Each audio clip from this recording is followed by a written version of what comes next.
Hi everyone, welcome to the TBR webinar series.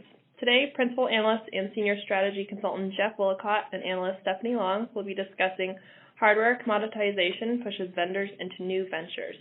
Before we get started, we have a few housekeeping notes. At the bottom of your screens, you'll see a series of buttons.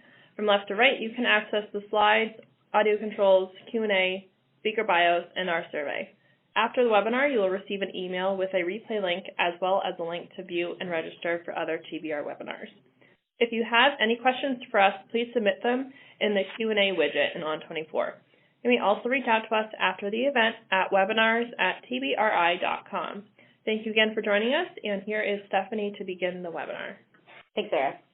So it's no surprise to those of us listening in today that the data center market has some big changes going on. We've seen that commoditization has been hitting the vendors for a couple of years in that space, and also the emergence of new and more efficient technologies are hindering some of the legacy portfolio opportunities. So to counteract these trends we're seeing, data center vendors are targeting investments toward new and emerging technologies to sort of differentiate themselves and establish that niche in a market where differentiation is becoming increasingly challenging because of that commoditization. So in this webinar, we're going to talk about some of the emerging technology trends we're seeing, and we're seeing data center vendors pivot toward to counteract some of these trends that we're going to see in 2020. So speaking today, you have myself, Stephanie Long, and Geoff Woollacott. So I'm the lead analyst on TBR's data center team, and our data center team covers traditional data center markets as well as things like hyperconverged, high-performance computing, and hyperscale. And we also cover emerging trends like quantum computing. And Geoff is a senior strategy consultant and principal analyst, and he covers the emerging technologies sort of across the IT landscape, and he knits that story together for us. And so with his decades in the industry, Geoff, he's sort of uniquely skilled at observing those trends from today and comparing them to the trends we've seen in prior technology seasons, and seeing where he can then predict where they're gonna head from there. So if you have any questions following this webinar, our contact information is here, so feel free to reach out to us, either one of us, and we'd be glad to connect. And like Sarah mentioned, during the webinar, there's that Q&A function here where you can ask them there.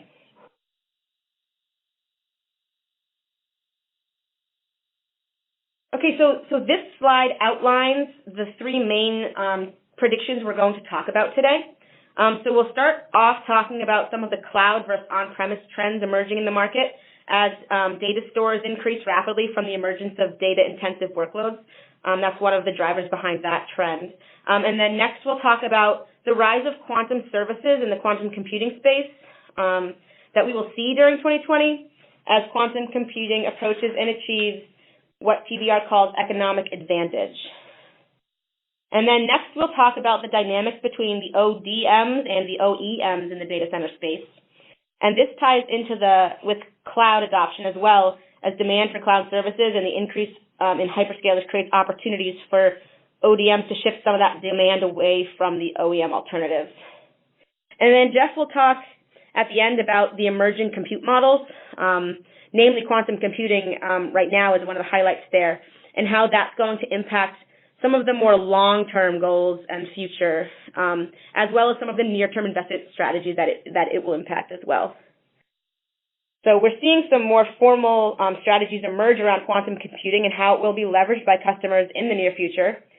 These are mostly hybrid compute models combining high-performance computing with quantum, and have led to some interesting partnerships already in late 2019, and so we'll continue to see that shape this landscape in 2020. So when Geoff's section comes up, he'll elaborate on some of those trends and how they will impact a bit of the more long-term future.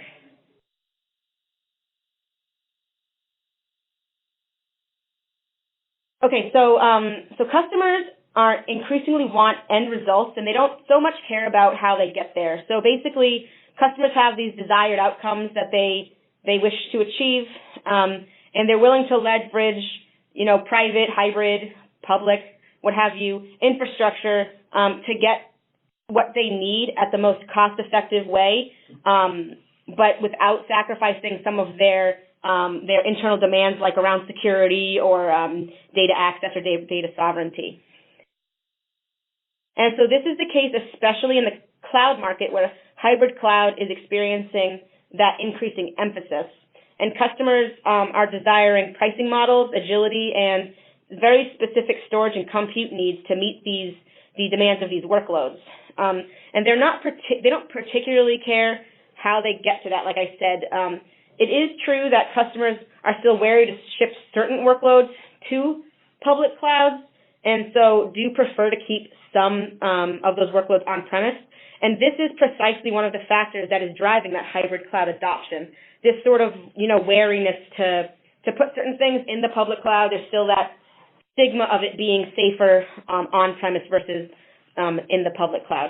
So consumption-based pricing models are enabling customers to get that private cloud offering at the public cloud pricing structure, which also enables the vendors to then bundle software and services in with their hardware sales and mitigate some of the margin pressures they're feeling because of commoditization.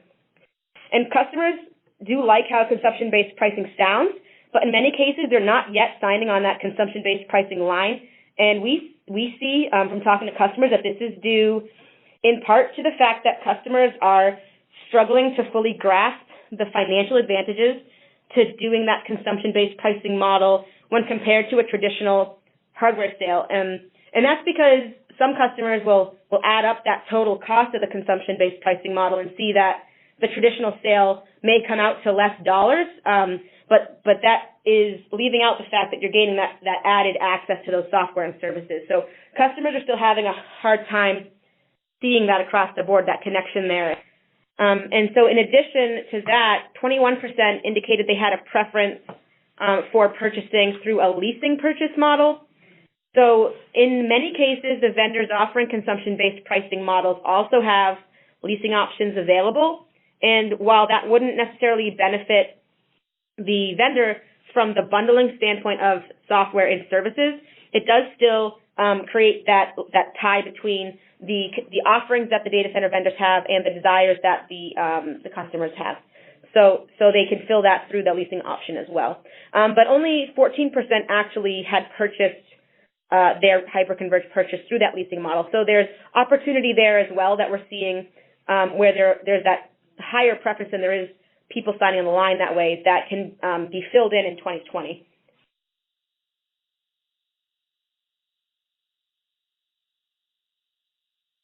Okay, so this next trend will actually be covered in great detail in the next publication of TBR's Quantum Computing Market Landscape. And so that's going to come out in June.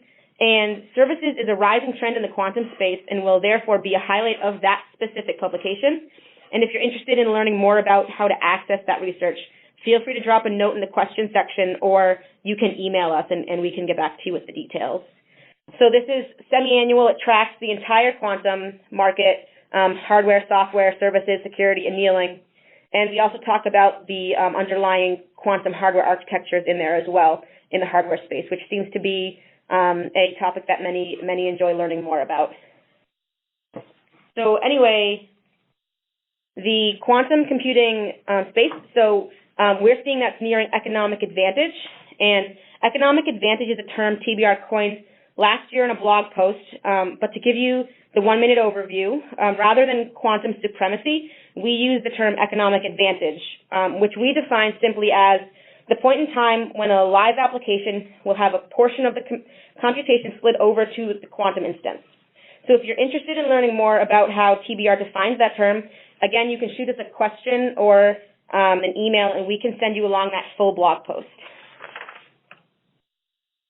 You can also find it on our website. So, but anyway, we believe that economic advantage will happen in the next 18 to 24 months.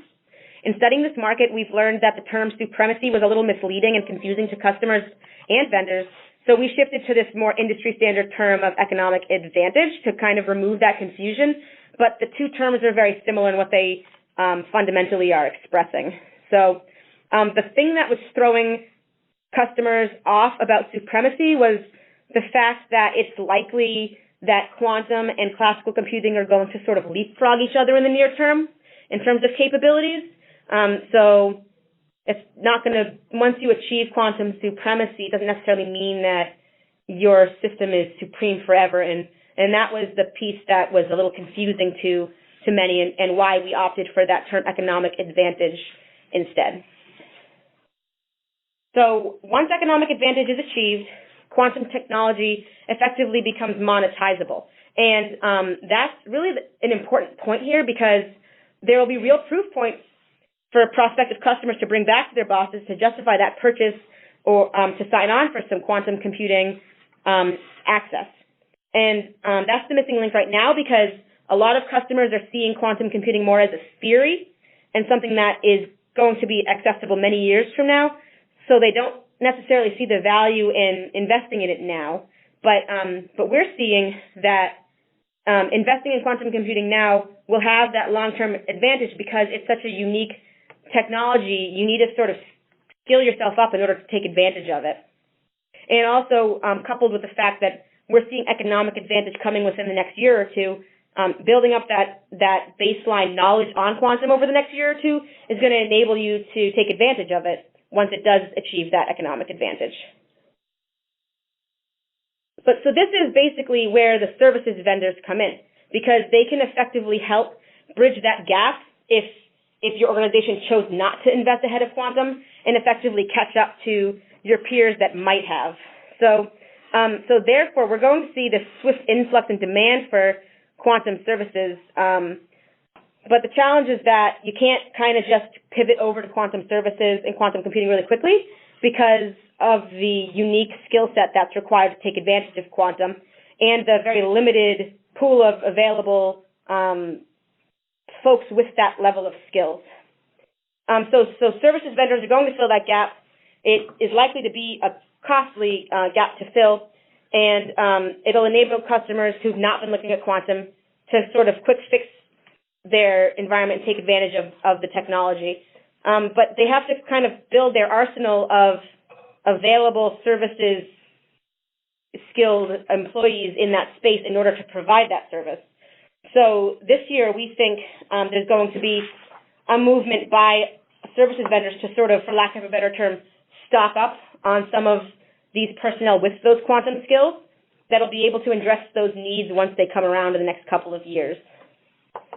And so like I said, there's a very limited pool of these individuals. So investing to sort of get your hands on those unique skills now will make it easier to do, because once the technology becomes a little bit more formalized, the demand is going to spike up for those capabilities as well.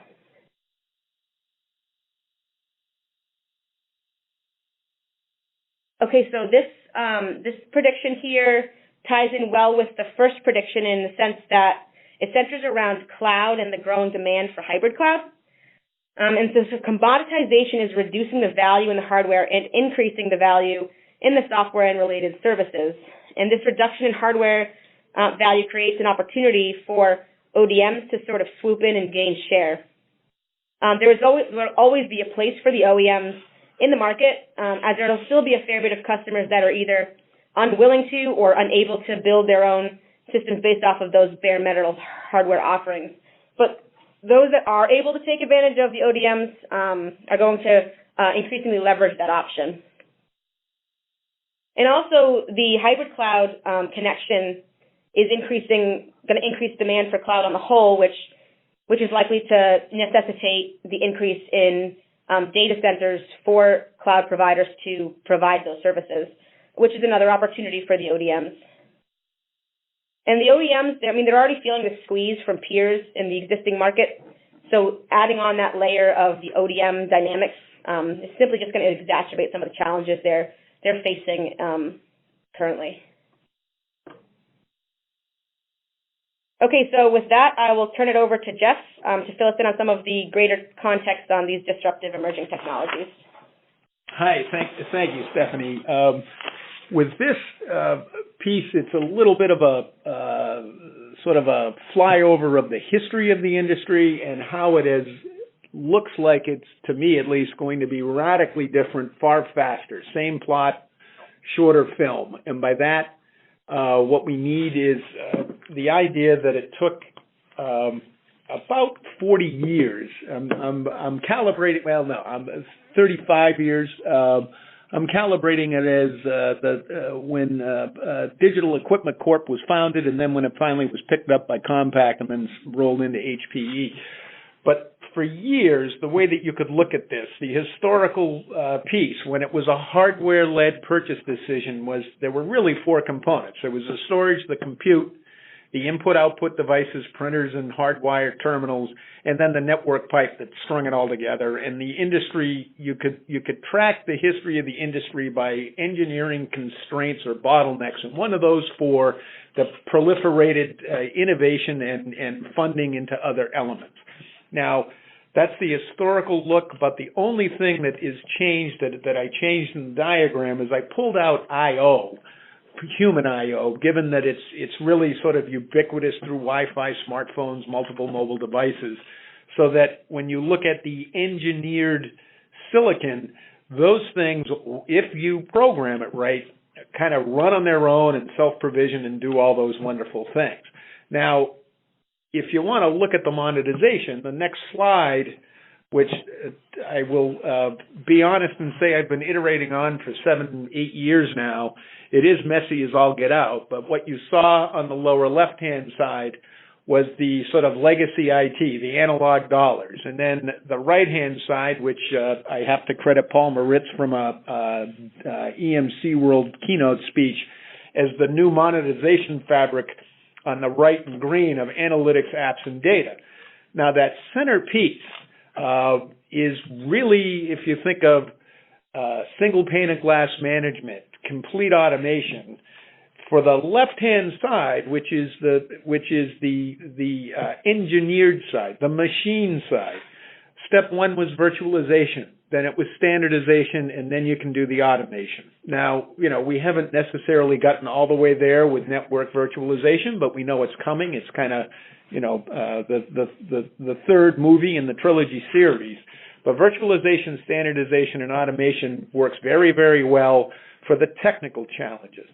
The problem goes when you have the people and process challenges on the right-hand side, which is really business rules. You certainly don't need virtualization, but you need standardization in order to get automation. So the red thread fibers that are making this thing all work are security, data management, which is the business rules, and then UX, which is me taking out the people I/O from the left-hand wheel and sticking it as one of the fan belts on this thing. So the yellow, red, and green are kind of what we have and what we know works and what we know works well. We're still working on sort of the business rules. If you think of data management and you think of blockchain as a technology, that is the smart contract that allows for this seamless movement without any human involvement. Human error sort of results in sort of sand in the gear of that flywheel effect. Now, this is really to take a look at quantum, which I have up above it. And the three segments I have in there, I really think are sort of subject to change. I'm thinking fidelity ought to be in there now rather than just APIs, algorithms, and skills. The APIs are the connectors into what I'll call traditional compute. When Stephanie and I talk about economic advantage, we're not saying, I want to be clear here, she and I are very cognizant of not wanting to contribute to the hype cycle on quantum. However, the speed at which it's going to go still means there needs to be something done with both the end user community as well as what I'll call the traditional IT vendors in order to peacefully coexist with it. But to us, that economic advantage is not that an entire application is going to run on quantum, but it's going to burst out to quantum. So that you'll have a piece, you either couldn't do it in classical compute, or there's a speed advantage to doing it with quantum, and even with the current fidelity or precision or accuracy, you'll decide that you want to take advantage of it. We think that will come within 18 months or so. We've tested it. Every time we interview somebody for quantum technology, we run this by them and we ask if they feel we're too aggressive. Is it contributing to the hype, or do they feel it's accurate? And we generally get a nod that, yeah, it sounds about right. So to look at quantum, if we go to the next slide, we have in the old services component, it was price, quality, and timeliness. For us, we're calling it precision, speed, and cost. And precision, I've had several folks want to adjust that. Some wanted us to sort of insert volume in there. I had another individual who made a compelling argument that rather than precision, we should say accuracy.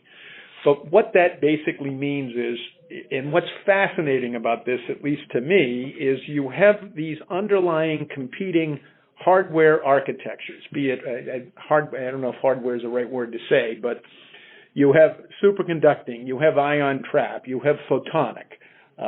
What am I missing? Topological, thank you.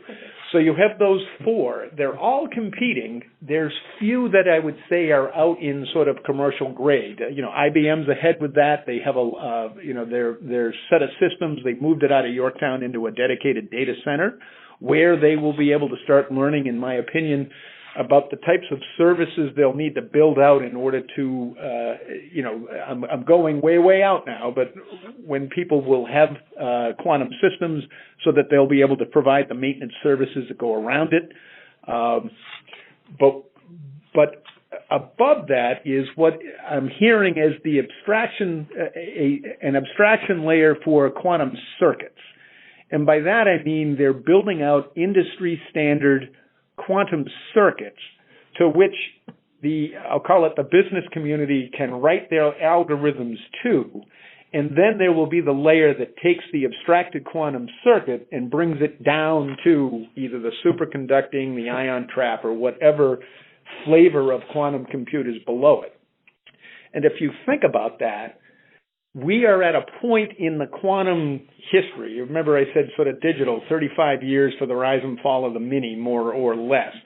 We are already abstracting from the physical infrastructure that's going on before it's even commercially viable for that kind of peaceful coexistence. And the narrow skill or the real high value skill in short supply will be the expert in whichever one of those system architectures to be able to join, if you will, the abstracted circuit into which the programmers will write, the algorithm developers will work with, down to what is the optimal quantum architecture to run this on.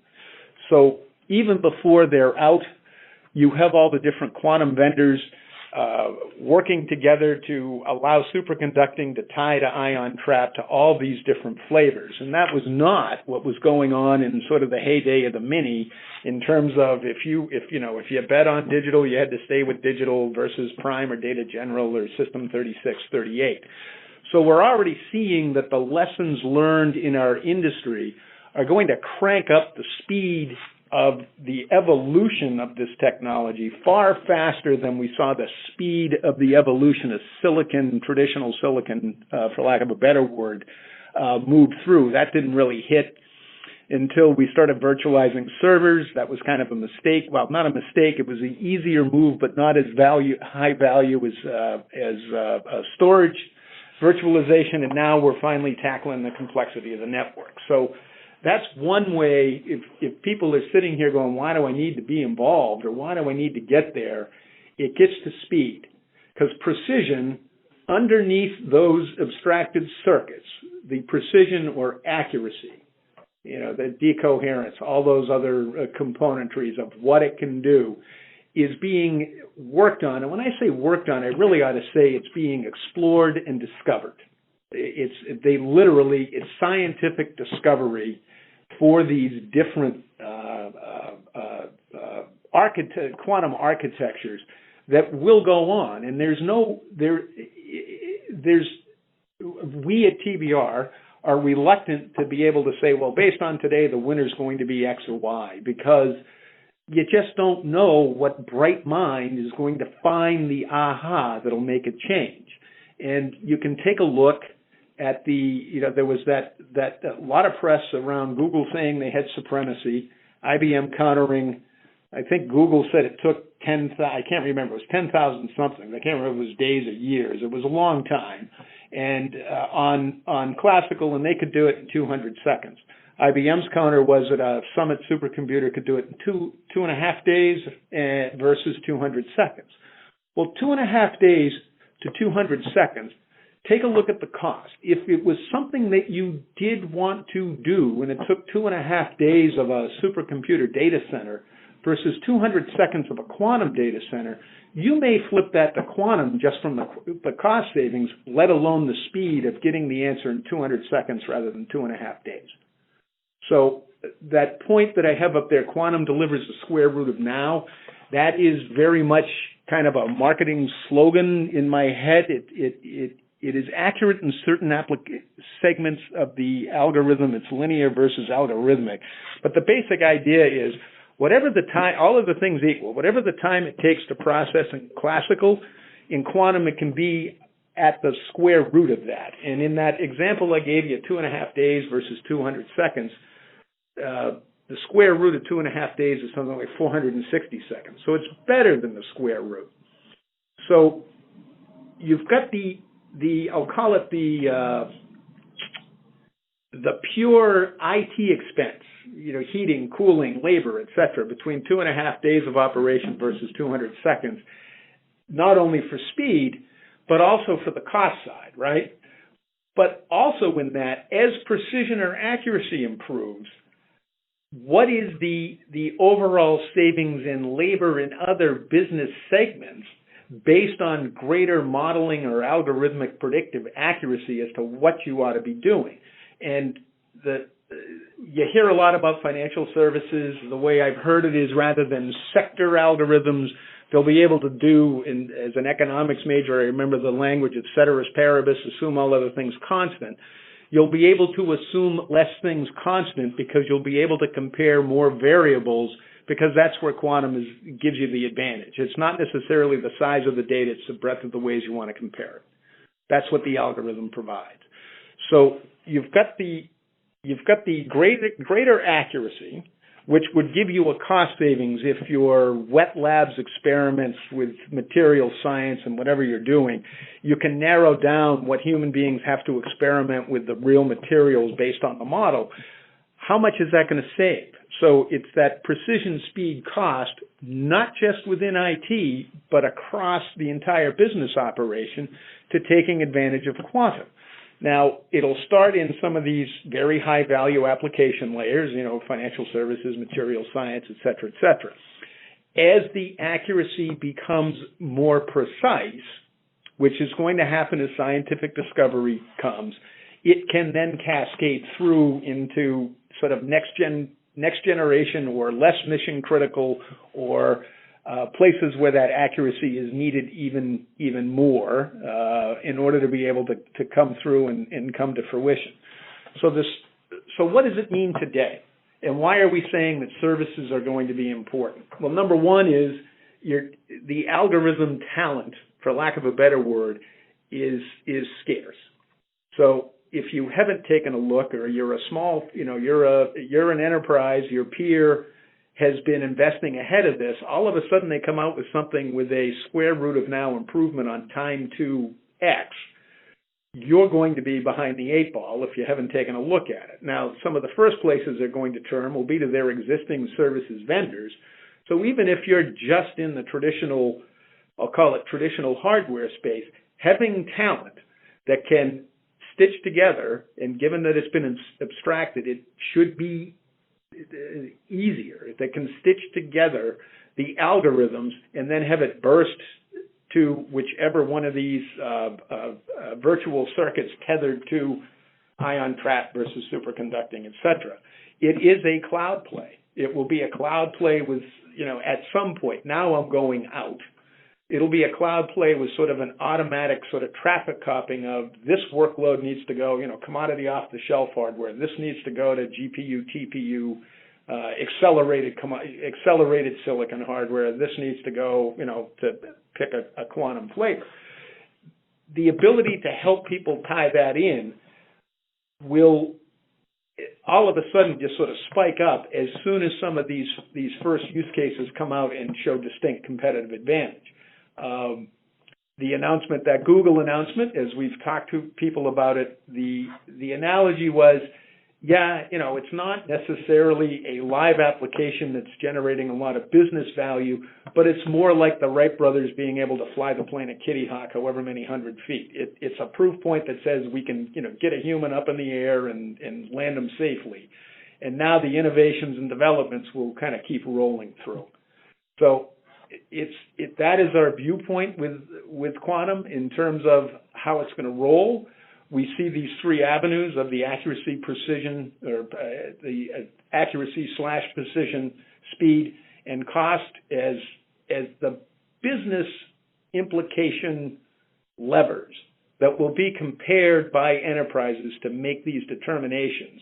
And as the innovations keep coming, which I'm sure they will, that'll change that calculus very, very rapidly. So you got to be ready, you got to be nimble, and having at least a Tiger team that can do this is going to be in the best interest of the traditional vendors as this disruptive technology begins to come. Because when it does, it will radically change business process and time to X, for lack of a better word.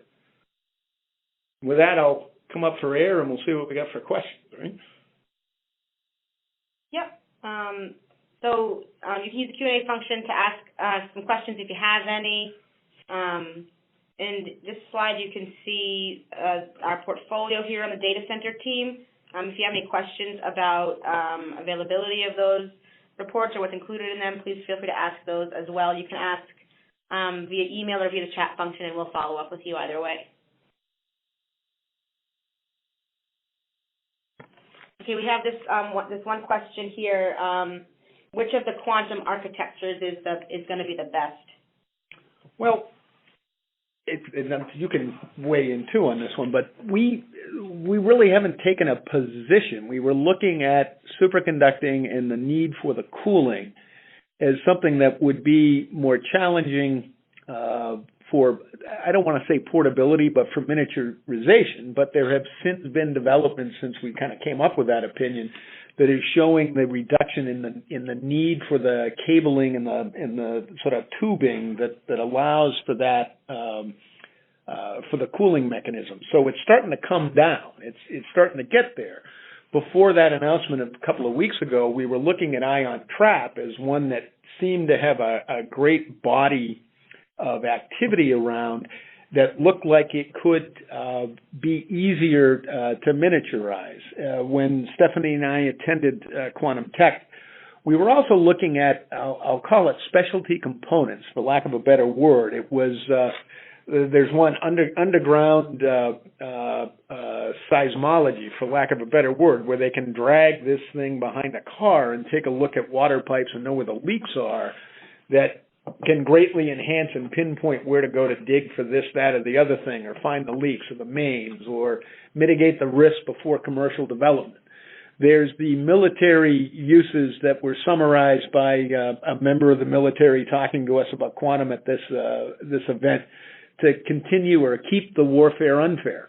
LIDAR is one of the things that's talked about for that. Now, these similarly is something that's sort of ruggedized. It doesn't have to be a lot of qubits that would have some portability. And that, we hear ruggedized and portability. It's perhaps a long way away. We have it's an older piece, if anybody cares to read it, about public sector adoption of technology that we've called wallet versus will. Wallet is the protection of the commons. You can spend whatever, money's no object, we must have it. So there will be some quantum development coming out of that sort of wallet-based desire for, keeping warfare unfair or any of these other kind of methodologies. And there's specialty devices that are kind of tied. There was another one showing us the light separation where there's sort of a diamond chip. The light, the laser beam hits the diamond chip, the prism turns it into two different light streams, therefore that's the superposition of being in two places at once. So which one is going to prevail? Hard to say. But I don't really feel as though we have a concrete answer. There's heavy investment IBM clearly is taking a lead with superconducting.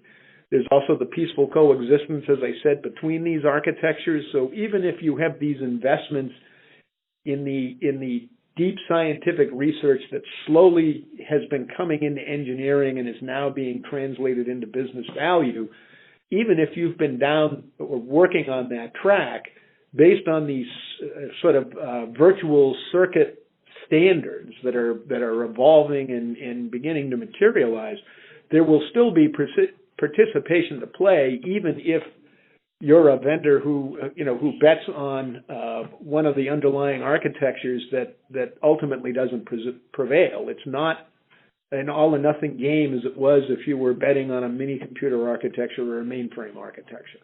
And I can add to that as Sure. well. We're seeing some partnerships emerge also from hardware vendors with other hardware vendors, or vendors partnering with multiple hardware vendors, which sort of shows this hedging your bets on the hardware technology. For example, IBM recently partnered with IonQ to enable QizKit to be available through that trapped ion architecture that they provide. And Microsoft recently partnered with IonQ and Honeywell for Azure Quantum to offer their quantum cloud through those architectures as well. So we're seeing activity around those partnerships that are sort of formalizing this bet hedging, so to speak. There was a question that came in to speak up more about why the next year or so will be when quantum will pick up. Well, it will pick up because there's been the improvements in, for lack of a better word, quantum volume. That is an IBM determination or metric that takes in, it isn't just necessarily the qubits, it's the whole sort of system that is at play and the optimizations that are going on. The other reason will be, as those optimizations are going on, there are the explorations or experimentations that have been going on, and once the volume achieves a certain level of precision or accuracy, then it will be to the business advantage. As I said, a simplest way to think about this, again, I'm going back into history because I'm old, but wherever Cray machines were going in the 70s, 80s, and 90s, they will be first movers in at least a cloud provisioning of quantum services, the sort of deep engineering, deep scientific research. It was the reason why we called the term economic advantage rather than commercial advantage. That was a recommendation by a quantum exec to us, and we heeded it. So it'll be out there for the scientific discovery. The accuracy may not have to be that great if you're just trying to narrow down, your estimation of by looking at laser light as to when the Big Bang theory hit, or if you're looking at the material science. The more you can narrow it down so that what materials cost to scientific development of new drugs or new materials. That's one way. Then there's the financial arbitrage models that can become more precise because you can take into consideration more of the sectors. I would suspect a financial services firm will be one of the first to go at it, as well as big pharma, and for all we know, governments are already taking advantage of it. Maybe not ours, but others out there as well. There's rumblings that some that are hostile to us are already kind of have first mover advantage in some of these things. So hopefully that helps in terms of why we think it's near. There's enough, if you take a look at the ecosystems and the participation networks, it's one of IBM's been great at this for years in terms of the donations into the academic universities and institutions, as much to generate the talent to come out and take advantage of it, as well as to just fund some pure research that then spins out or spins over into commercial development applications. Financial services is always looking to get the leg up on the modeling, and as I said, scientific research. And the last one, which is more kind of a FANG or native cloud benefit, is root optimizations, fast search. what do they call it? The traveling salesman's dilemma. Those are all applications where if you can narrow down or enhance the accuracy a little bit, and if the cost is incremental, then it may be to your benefit in terms of overall customer sat or speed to the search, or cutting down on the traffic miles of your fleet of vehicles, or coming up drones, whatever, driverless vehicles. That's why we think, as I said, it just is sort of the kitty hawk flight. When we say economic advantage, we're talking about a piece of a live app bursting to quantum, results coming down, and then back into sort of the classical application layer and the decision tree that follows from it. Okay, so we have a question here. It says, how do you expect OEMs to respond to the pressure from the cloud and ODMs? So one of the ways we see the OEMs responding is with this differentiation through these emerging technologies, like we highlighted today. In establishing that differentiation will create that unique place for the OEMs to play in the space. And we also see things like consumption-based pricing emerging to enable the OEMs to offer a unique value prop to their customers that an ODM simply wouldn't be able to provide.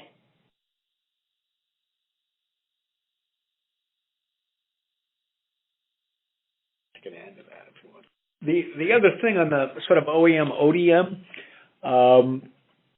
if you have the OEMs that have all been working diligently to partner up with the exascalers, the top 7 or 8 cloud providers out there, once they have that, or once they have sort of, if they win those, then they can scale it down. Again, it's kind of like the proof of concept or reference architecture, and now you have a repeatable framework. If they can optimize, customize, tune these things for the exascalers, then the tier 2s that are coming online, particularly in sort of remote geos, they will have sort of a cost advantage, provided those tier 2s can take it fairly standard off the shelf based on what was customized for the exascaler. So there's that advantage as well, where the ODMs may not have as much engineering talent as the big 3 manufacturers do. So that's all we have for today for you guys. If you have any further questions, please feel free to send them through the Q&A, and we'd be glad to answer them via email for you. You can also email us. Again, our contact information is in the slide deck as well. If you'd like to reach out to us directly, that works as well. And with regard to the quantum components, we are always eager to hear from people who disagree with us. We do not profess to have all the answers within that space, but we're certainly doing our best as liberal arts majors to learn from the physicists and PhDs who are doing the scientific discovery to bring this to fruition. So thanks for listening. Great, everyone. Feel free to reach out to the team with any follow-up questions. If you have a few moments, it would be greatly appreciated if you can fill out the survey on your screen. A replay version of the webcast will be available after the event and will be sent out to you via email. To view a list of our upcoming and past webinars, please visit tbri.com. Be sure to join us next Wednesday, January 22nd, for the End of Digital. Thank you and have a great day.